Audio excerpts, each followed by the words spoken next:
मेरे पाकिस्तानियों, मेरे में खौफ खुदा है, मैंने अल्लाह को जवाब देना है।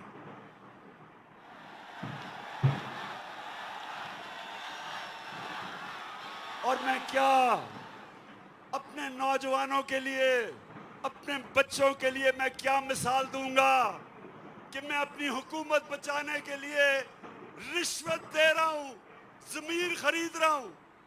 क्या जवाब दूंगा मैं अल्लाह को और अपनी आवाम को? बेहतर है कि हुकूमत चली जाए, लेकिन अपने और आप नौजवानों याद रखो, कभी अपने जमीर का सौदा ना करना, कभी ना करना, क्योंकि थोड़ी देर तो पैसा मिल जाता है, बाकी जिल्लत ही जिल्लत है। ये अब लोटे जमीर फरोश जब पब्लिक में आएंगे,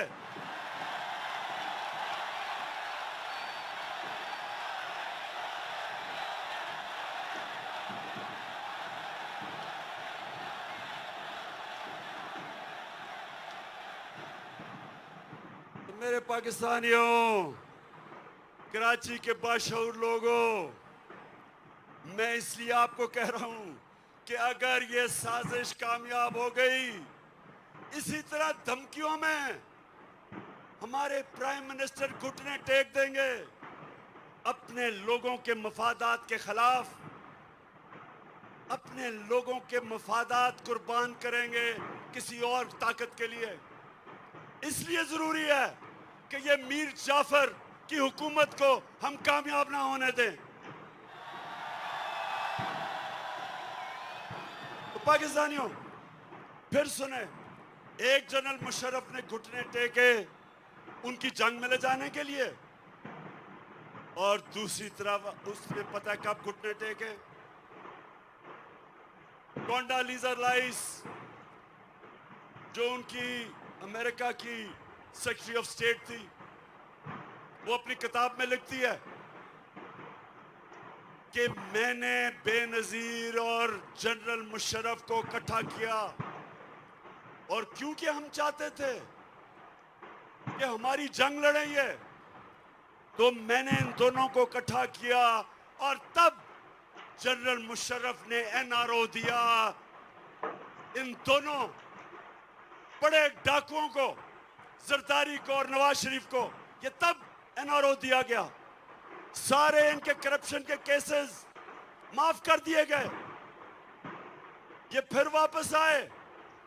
10 साल इन्होंने मुल्क को लूटा, 10 साल मेरे ऊपर पहले दिन से प्रेशर डाला कि इनको एनआरओ दो, आज गवर्नमेंट गिरा देंगे, कल लॉन्ग मार्च कर देंगे। सारा वक्त इन्होंने मुझे ब्लैकमेल करने की कोशिश की कि हम इनको एनआरओ दे दूं। मैंने इनको तब कहा, मुझे फख्र है कि मैंने अल्लाह से वादा किया था कि मैं कभी अपनी कौम से गद्दारी नहीं करूंगा।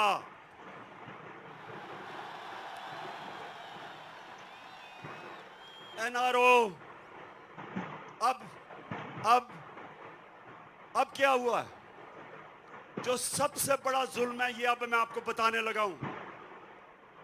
मैं क्योंकि मगरबी माशरे को जानता हूं, आप यकीन करें मेरे पाकिस्तानियों कि शहबाज शरीफ के ऊपर 40 अरब रुपए के करप्शन के केसेस हैं एफआईए और नैब में। 40 अरब।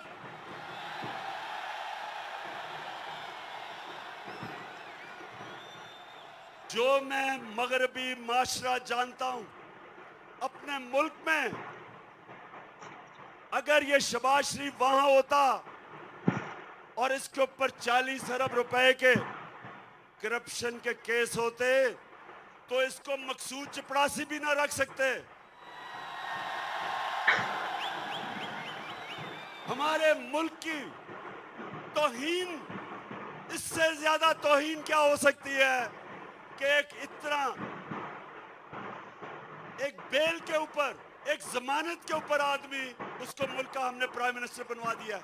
इन्होंने बनवाया अपने मुल्क में। इनके क्या इखलाकी स्टैंडर्ड्स हैं, और हमारे मुल्क में इसको ऊपर मुसल्लत किया है। यानी ये हमें कितनी नीची नजर से देखते हैं। पाकिस्तानियों, ये हमें क्या समझते हैं? एक जमानत के ऊपर डाकू को प्राइम मिनिस्टर बना दिया और जमानत पे इसका जो बेटा है वो चीफ मिनिस्टर पंजाब का बन गया। सोचें, सारी पाकिस्तानी कौम, मैं आप सबको कहता हूं कि गौर से सोचें कि हमारे मुल्क से हो क्या रहा है। कहां उनकी जमहूरियत और उनकी मॉरल स्टैंडर्ड्स, उनकी अखलाकियात, और हमारे मुल्क से क्या किया जा रहा है।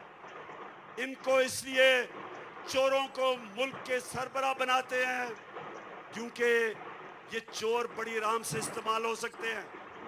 इनका अपने पैसे बचाने के लिए ये हर गलत काम करने के लिए तैयार हो जाते हैं, इसलिए इनको लेके आते हैं सामने। और अभी से ही